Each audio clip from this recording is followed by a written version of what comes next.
Mega 9 channel ప్రేక్షకులందరికీ నమస్కారాలతో మీ మోహన చంద్రరావు.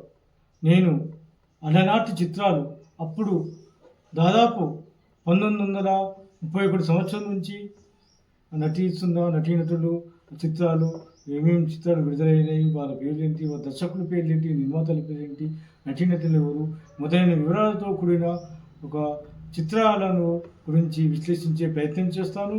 ఈరోజు నేను భక్త ప్రహ్లాద చిత్రము 15 సెప్టెంబర్ 1931 సంవత్సరంలో విడుదల చేశారు. దానికి దర్శకత్వాన్ని హెచ్ఎం రెడ్డి దర్శకత్వం వహించారు. 1931 సంవత్సరంలో నిర్మించిన ఈ చిత్రము సురభి కంపెనీ వారు ప్రదర్శించి ఎంతో ఆదరణ పొందిన ఈ నాటకాన్ని భక్త ప్రహ్లాద చిత్రంగా రూపొందించడం జరిగింది.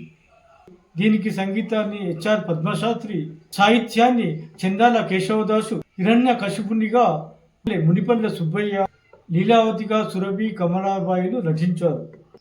ఎల్వి ప్రసాద్, చందా మార్కుల వారి శిష్యులుగా నటించడం జరిగింది. మరిన్ని చిత్రాలతో మళ్ళీ రేపు కలుసుకుందాం. నమస్కారం.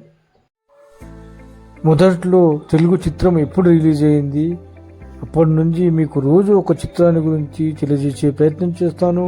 మీరందరూ సబ్స్క్రైబ్ చేయకపోతే సబ్స్క్రైబ్ చేసుకోండి, కామెంట్ చేయండి, షేర్ చేయండి. సబ్స్క్రైబ్ చేయకపోతే సబ్స్క్రైబ్ చేయండి ప్లీజ్.